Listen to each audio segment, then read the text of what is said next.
Bonjour à tous et bienvenue dans cette nouvelle vidéo de l'original. Aujourd'hui je vous propose une vidéo un petit peu spéciale qui sera divisée en deux parties bien distinctes.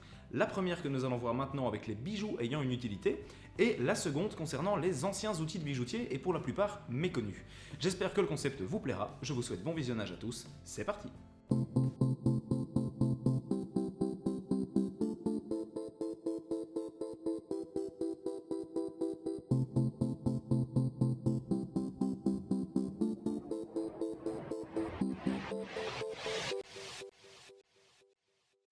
Lors de mes vacances, celles-là même durant lesquelles j'ai réalisé la précédente vidéo sur la prospection, j'ai été me balader sur des vide-greniers, des brocantes, etc. J'ai eu la chance de mettre la main sur un objet sur lequel j'ai tout de suite craqué. Petit souci, l'objet se trouvait dans un état lamentable. Voici l'objet que j'ai trouvé, et à première vue, il s'agit d'un pendentif. Celui-ci est en relativement mauvais état, d'ailleurs vous pouvez voir une cassure au niveau de la chaîne de la bélière. Alors pour ceux qui ne le savent pas, la bélière en fait c'est le petit anneau au-dessus d'un pendentif dans lequel vient passer la chaîne lorsqu'on le met autour du cou. Et d'ailleurs en parlant de bélière, ici on n'en a même pas, en fait on a une sorte de vieux fermoir qui ne fonctionne pas. De plus, le bijou est dans un état relativement avancé au niveau de la surface, et alors en fait quand on regarde bien l'objet, on se rend compte qu'il ne s'agit pas uniquement d'un pendentif, mais il s'agit d'une fiole à parfum. Si on dévisse la partie supérieure de notre pendentif, on peut alors l'ôter et on se rend compte que notre objet a une double utilité.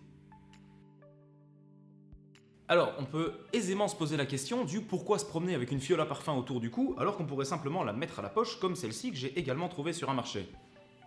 Eh bien, il y a en fait deux raisons à cela. La première, c'est que les femmes ne portent pas de pantalon depuis très longtemps. Je veux dire, avant les années 60, les femmes ne portaient que des jupes et des robes dépourvues de poches. Et donc, lorsqu'elles devaient transporter ce genre d'objet, c'était nettement plus pratique de l'avoir autour du cou. Et pour pas que ce soit moche, on en a fait quelque part une sorte de bijou.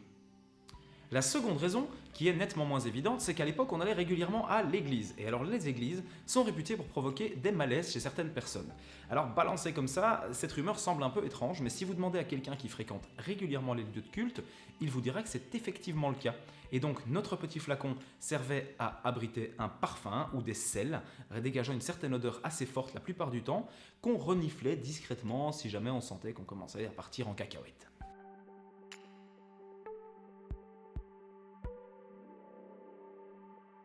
Et pour en revenir à notre petit flacon, on va quand même pas le laisser dans un état pareil. Mais du coup, vous avez vu notre petite fiole complètement dans son jus, on va la restaurer et le gros point de la restauration, ça va être de refixer une bélière et de ressouder la chaînette qui sert à l'accrocher à un collier.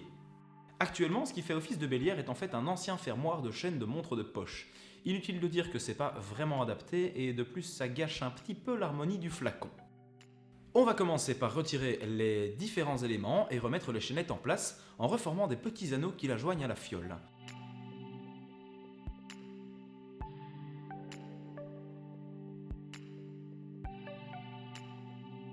Ensuite, il va nous falloir une bélière pour y passer le collier. Alors pour ça, je conserve une boîte avec tous des vieux bijoux pour y prélever différentes pièces, parce que bon, restaurer de l'ancien avec du nouveau, c'est un peu moche. Je vais donc récupérer une bélière sur un ancien pendentif qui servait initialement à porter une pièce de monnaie, mais bon ça on s'en fout.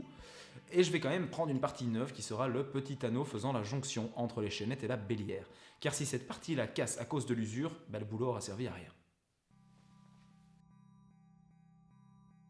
On va maintenant réenfiler le tout en prenant bien soin de ne pas vriller les chaînettes.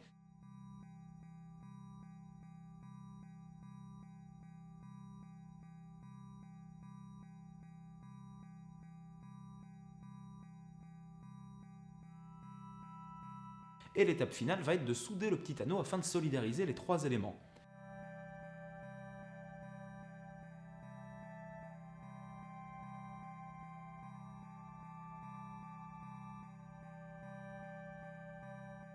Alors là, vous pouvez constater que les éléments ont pris une différente couleur suite à la soudure. On va donc passer le tout au bain de dérochage. Et le bain de dérochage, en fait, c'est une sorte d'acide, mais qui est peu agressif pour le métal, mais qui va malgré tout dégraisser et attaquer l'oxydation de surface. Voilà, on peut voir qu'au niveau couleur de métal, c'est déjà un petit peu mieux. On va passer maintenant à la finition et au polissage. Je vais d'abord passer à la grosse polisseuse afin de polir la plus grosse partie des surfaces planes, et ensuite je passerai au polissage à la pièce à main afin de fignoler les petits angles et les petits reliefs.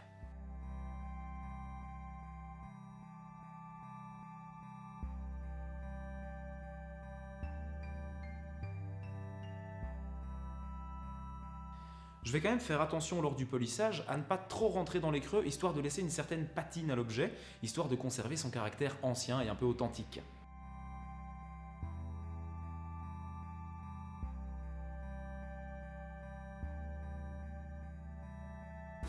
Après un petit coup de brosse à dents avec un petit peu de savon de Marseille, notre petite fiole a quand même un petit peu plus de gueule.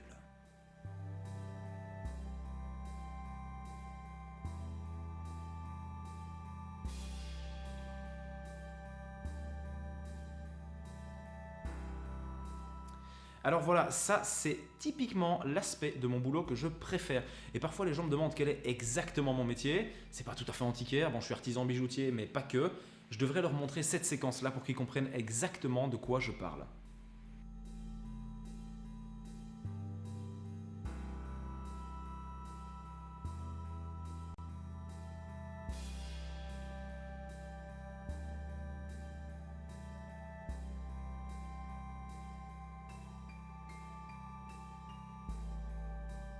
Restons pour l'instant dans le bijou et passons maintenant à cette jolie bague. Jolie bague qui, fabriquée en argent et or et sertie d'une améthyste, possède une petite subtilité qui pourrait intéresser, je pense, les gens désireux de se débarrasser de leur belle-mère lors du café du dimanche après-midi. Si nous regardons la bague d'un petit peu plus près, nous pouvons y voir une petite charnière ainsi qu'un petit fermoir. Et si l'on ôte le fermoir, la tête de la bague s'ouvre et on y découvre une petite cache pouvant abriter un petit cachet ou un peu de poudre.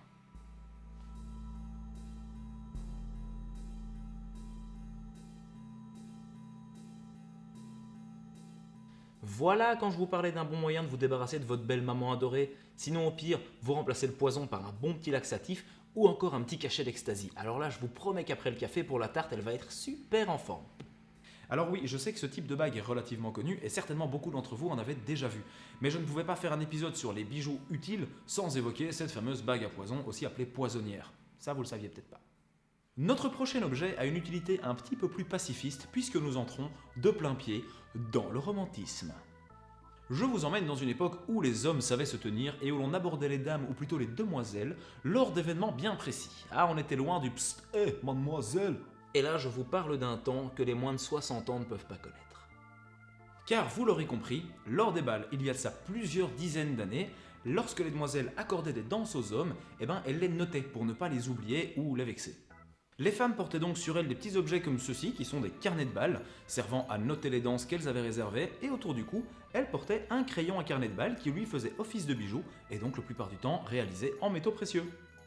Comme celui-ci qui est en or 18 carats, ou encore celui-ci en 14 carats, ou encore celui-ci qui est en argent et dans lequel on peut venir visser un petit crayon, ou encore celui-ci qui est en fait un cure-dent en argent, oui. Comme quoi c'est toujours possible de péter dans la soie, que ce soit en notant des danses ou en vous curant les dents avec ceci.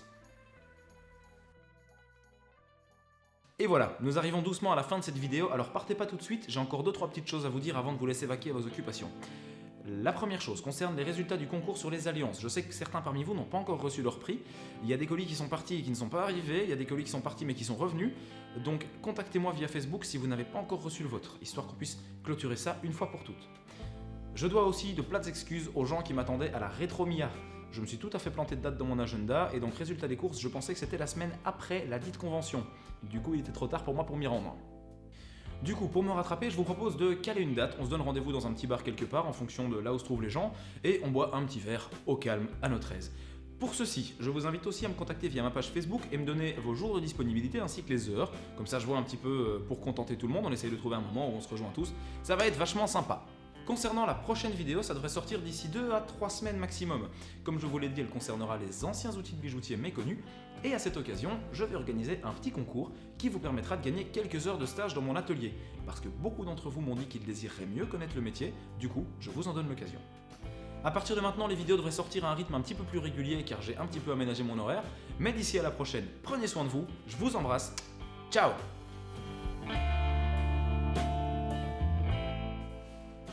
Bon, et moi je passe quand? Attends, t'es sérieux? Je me suis déjà farci tes 2 toiles toutes moches là pendant toute ma vidéo et tu veux me faire une séquence à la fin?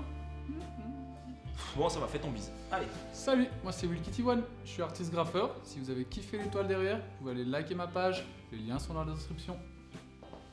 Ciao. Eh, dis pas merci, hein? Ouais. Évidemment, c'est une petite blague, j'adore ce que fait ce garçon, et si vous êtes un peu sensible à l'art, je vous encourage vivement à aller voir sa page.